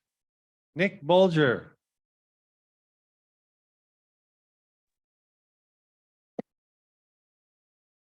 Hello. Yes, I've been having a really similar experience where I show up to IPP meetings, and when you have an interpreter involved, sometimes even going from English to sign language, a lot of consumers will end up feeling lost, or they have to we kind of have to take over the IEP meeting and get things across as much as we can through gesture, and that leaves a lot of room for misunderstanding. So I'm definitely thinking along the same lines as you.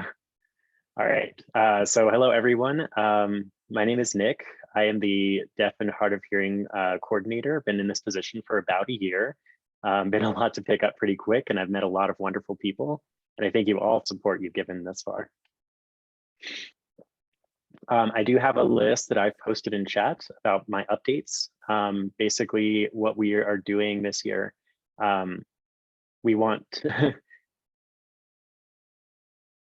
So what we're doing is we're kind of trying to look for a new space and try and get our plans that we developed recently, like within the last year, to see those come to fruition. We're very excited about that.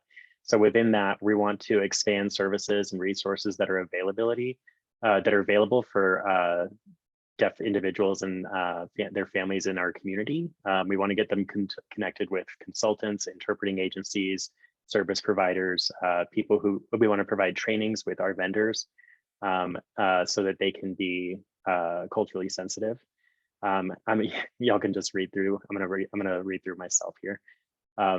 So yeah, we are also going to different group homes and day programs.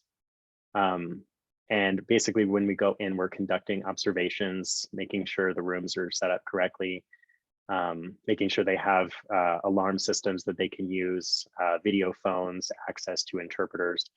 And we will just kind of sit there and check in with the consumer. And after that, we will sit with the director or the administrator on site, whoever the consultant point of contact is, to provide them with that feedback and kind of go through our checklist and make sure that all the criteria are met. A few months after that, we schedule follow-up visits just to make sure that they're keeping up with anything or with everything that we advise them of, whether it is that adaptive technology for alarm systems or video phones. And we basically also go to those places and provide trainings about how to work with deaf individuals.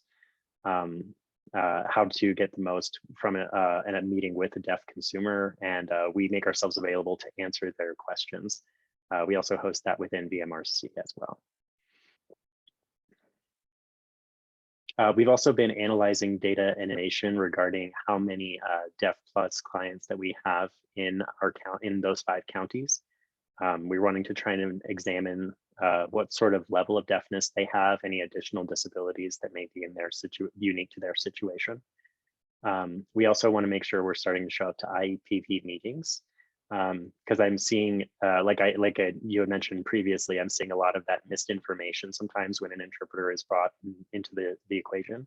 So we want to make sure that consultants and service coordinators, day program leaders that they're all involved in those discussions, and that when possible we can get a CDI, a certified deaf interpreter, involved.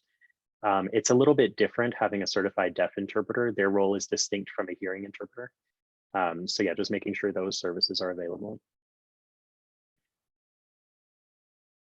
We are also working on developing resources in ASL. We are working with interpreting agencies on that to make sure that our deaf clients' needs are met. And then I have also been reaching out and just doing outreach generally to CSDF, California School for the Deaf in Fremont, and also NorCal Services for Deaf and Hard of Hearing. And we are working on developing partnerships with them, clarifying our roles and responsibilities, and seeing what services they can offer, what services we can offer, and how we can work best in collaboration with each other and support each other. And then one thing, my new project I've been working on is trying to develop a VMRC tab on the website that are a part of the website that is deaf friendly, where information can be accessed in sign language, but not only for deaf individuals, for people who are blind or light sensitive, or who need maybe a different color background to read the font. So really it's the goal there is accessibility. And also I've recently provided a training to the senior director, Tori, and all of the other directors. We've provided them a training for communication assistance, specifically with regards to the Americans with Disability Act law. It is a long training and we're not actually finished with all the information. So I'm going to be setting up another one for all of the staff coming this June. Oh, and finally, this one we're very excited about. We are working with Anna on a grant. We did get $450,000 for the 5 counties to use. And specifically, it's just provide more support for Deaf Plus individuals who are in our program for whom we provide services and access, because many of the Deaf Plus consumers often feel alone and isolated, and they lack access. They don't get access to interpreters or captions. They often don't know a good place where they can socialize with others who are in their same situation. So that money is designed to kind of help bridge that gap, make sure they get the resources that they need, and give them the opportunity to kind of try and access the world again through their language independently. And that's all the updates I have. Does anyone have any questions? Any questions in the Zoom land? Okay. I did have a question, Nick. Oh yeah, who is this speaking, just so I know? Oh, you know what? I put the camera on Aaron because he's next, but this is Tony Anderson. Okay. I'll fix my camera so I'm correct. There we go. There I right. am. See, Nick, I am learning. One thing I learned is that when we Yes. talk on Zoom, that I should be on the camera looking at you as well. So I'll have to keep remembering the Yes. things I learned. Well, yeah, and also identifying who, or another way equivalent would be announcing who is speaking. You don't always have to direct the camera directly at that person. Okay, okay. Let me write that one down as well. This is Tony right. Anderson. And so I was thinking about one of the jobs that you have in this new role for us is to help our provider community become more accommodating and more welcoming to the people that they serve who are deaf or are deaf plus. And so looking forward to that kind of work, and not sure if you had any more thoughts on the future direction on what you're planning with our current providers, as well as adding to the new, adding more providers.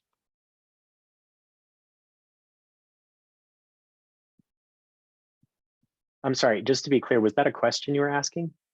Yes, just getting a sense of what you're thinking on your future work with the current providers, so that they could be more welcoming to people who are deaf plus. Oh, yes. Okay. Yeah. Thank you for that question. And this actually goes right back to that $450,000 grant that we received. I think definitely we're going to be using that money to kind of help set up a deaf program where we can hire individuals who are deaf or who can sign ASL, so that there's kind of a center where we've got all these. I know that we've talked about a lot of high turnover, but we're hoping, and it's not easy to find candidates to fill those positions long term. But basically, if we're going to advertise that we're looking for deaf or ASL proficient candidates. And then I'm going to be reaching out to all of our vendors like the ASL interpreting agencies, the deaf schools, and we're going to just kind of get the word out as much as we can. Very good. Yeah, and to use a political term, it's wait.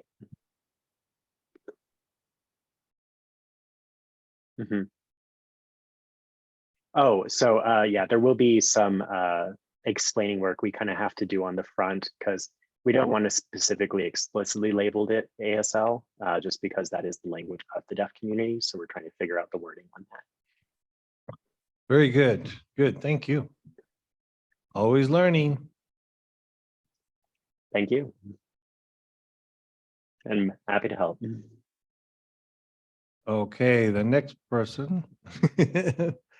The oh, I was just okay, here we go. All right, next person on our list is Aaron. And I think I got him. And Emergency response. I am the cleanup batter. So you'll notice on my first slide, I put the 14th. Time wise, I wasn't sure if I would present till tomorrow. Ha ha ha. So anyway, but if I do my job well for my fellow specialists, Tony will have no more time for questions because I'll take us right to the limit. So let's see here. We have 5 statewide initiatives that we're currently working on in the emergency coordinators group. 2 of them are things I presented last fall, and I'll give some updates on those. And then the 3 are new ones that we have moved into this year. The first one is the portable battery or backup power support for medical devices program. And then we'll go into more detail on each of these. I have a slide for each of them. The emergency go kit program, the third, and then the remaining 3 are rather new.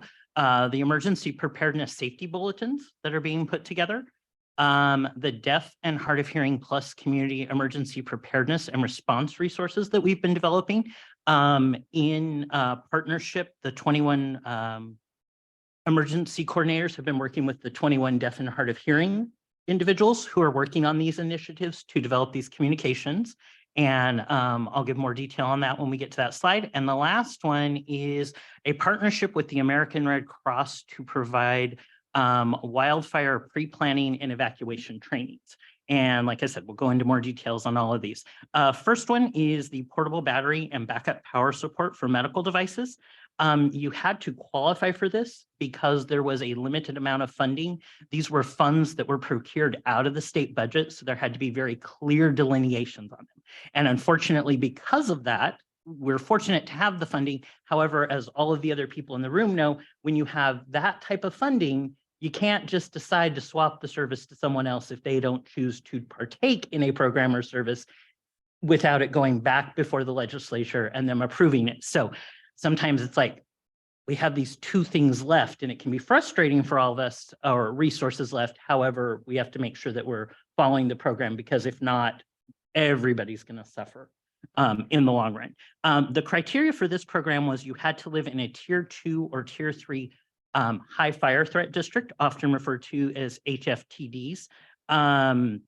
You also had to be an individual that was using a piece of adaptive technology. And the 2 adaptive technologies that we were able to identify with this program with the current funding this time was electric mobility devices, so wheelchairs, things of that nature, or you had to use it for some type of breathing support systems, anything from CPAP, BiPAPs, oxygenators, things of that nature.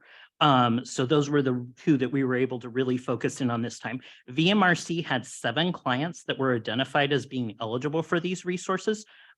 Due to supply chain issues and challenges with inclement weather, these resources have been a bit delayed in getting out.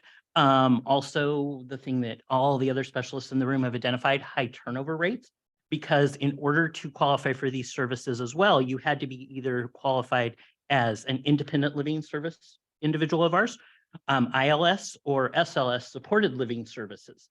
So there were many different pieces of the wheel to getting these resources out. And our service coordinators, I'm gonna give a shout out to the San Andreas team because about 99% of these individuals that qualified for this are up there. This They reached out early on, got the ball rolling. The coordination of the delivery of the batteries is a partnership with the California Foundation of Independent Living Centers, CFLIC. And this is under their Disability Disaster Access and Resources, or otherwise known as DDAR program. The group that will be delivering these batteries for VMRC clients is actually DRAIL, Disability Resources Agency for Independent Living. And look at me using all my acronyms and explaining what they are at the same time. I didn't want to get fined this time. Anyway, so we've had some challenges with inclement weather, staff turnover, and things of that nature, but we are getting these resources out, and the goal is to have them on. I've been working with DRAIL and CFIC directly a lot on this, and our goal is to have all of these delivered and out for the 7 who are eligible for them prior to July 1st, which we typically think of as when we go into a higher fire threat danger. I wouldn't say season because fires always exist. And on the next slides, you can just see, you saw on the slides, the logos for the programs, and then those were actually pictures of the 2 batteries. There are 2 options, a 3000 or a 6000X, and it depends on the level of need and the amount of battery backup one needs.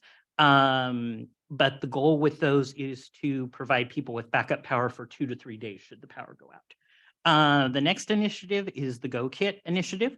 Again, had a similar criteria to it as the backup battery program. However, not the supported devices, of course. VMRC, we had 199 clients that were identified under this. Some of the hurdles that existed in this program is you did need to go through a training. We had partnered with Disability Rights California, DRC, to put on these trainings. And while virtual trainings are great, there was a lot of challenges to some of our individuals who live in these remote areas of having these needs. So we've looked at how to both satisfy the mandate that was under the funding proposal so that we're still satisfying that part and getting the items out, and we're moving forward on that. And this was a 2-year program to have out these 199 bags. However, VMRC Emergency Services, because we've got kind of a slow start to it, our goal is to have these 199 bags out prior to July 1st of this year to all of our individuals so that they have them for fire season, the heightened fire season, I should say. The next one is the Emergency Preparedness Safety Bulletins. They're a group of, I like so many in the room have stayed. I'm one of 21 in the state of California, actually only 19 right now because 2 of us have already have moved on, and there's only 19 of us at the current time. So these are quarterly safety updates. The very first one was completed for winter 2023, but didn't come out until March. That's why I didn't share it with any of you. It seemed a bit redundant at that point. However, they've got the process down. They understand how it's working. And the goal is to have out the spring 2023 bulletin while it's still spring, and at which time we'll share that in our newsletter as well as on the website for the emergency services pages that we're building on VMRC's website. The next one is the Deaf Plus Community Emergency Preparedness Response and Resources. What they're developing is communication cards are being developed so that we can communicate in times of emergency and make these. They're also going to be able to be written on with like a dry erase pen so that communication can be, because electronic devices are always great, but usually in these types of situations and in these areas, especially in our foothill communities, those type of things are not always readily available. They're also working on low and no vision. They kind of qualify under this. Nick had alluded to this during his. So they're looking at getting these printed in Braille as well, and a tearaway where the individual can keep it.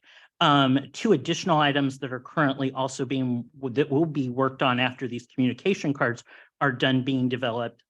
We will receive so many of them. They will take a look at our numbers of people who identify under these service codes, and they will deliver them to us so that they can be distributed accordingly. After they finish with the communication card, they're going to be doing some brochures about overall emergency services and development available to both of those categories, as well as putting together some sign language videos as well. And right now, the sign language videos are out for a contract. So that in any of us that deal with contracts in the state through DDS know that that's such a fun and lengthy process. The last initiative, and kind of the one that I'm most excited about, is the American Red Cross partnership about wildfire pre-planning and evacuation trainings. ISET is one of the people on this committee, so this is the one I know most about. This has been a partnership between several groups. And because I'm running really quick on time, you're not going to get me to spell out all these things. It's a partnership between DDS, ARCA, DSS, and the American Red Cross, which is ARC. We'll be having 4 virtual trainings. 2 of them will be occurring in May, and 2 of them will be occurring in June. These are being taped, and we hope to take the best of the 4. These trainings are aimed at the staff of adult residential facilities, ARFs, and residential care facilities for the elderly, RCFEs. The resources being developed can also be, it includes a communication piece to start talking to the individuals that reside in these facilities about disaster planning, as well as training the staffs and things of that nature. The really super cool thing that excites me about this is that these resources that we've developed on the statewide basis can also be customized to your individual regional center. If you take the American Red Cross's logo off of it, it doesn't need to be approved by them to be able to move forward. So this should really help us with our care facilities. And it's focused on wildfire evacuations, but we've done a really good job at keeping it evacuation centered. So for flooding, let's say, that came up to be a big deal this year, yeah, flooding would never happen. And the very last thing, and I did hear the beep, Doug, is in February, with the support of the board and Tony and our senior leadership, I also took on safety for the agency. Wanted to let you all know that we'll be going over the SIP handbooks. You should all know that one. I'm not going to bother to give it to you. Stockton already had its training on March 2nd. We are currently scheduling the Modesto and San Andreas SIP handbook trainings for the staff there, and those will be completed this spring. I know Tony wants them done before May 1, and half of them the remaining ones may be done before May 1. And then as we look forward to the future and are adding our Tracy location, the safety committee will be growing, as well as the way we handle safety moving forward, building upon the legacy that Bud has created for us. And one last thing, I'd be remiss talking about the American Red Cross proposals. Big shout out and thank you to Brian Bennett, who helped get out the notice to all of our ARFs and RCFEs earlier this week. He was a huge help, and I appreciate him so much. Thank you. Thank you. And yes, we do not have any more time left. They're really well done there. I'm going to sneak in some extra time next time, but I really appreciate all of you coming today and giving us your updates and your insights in your area of expertise.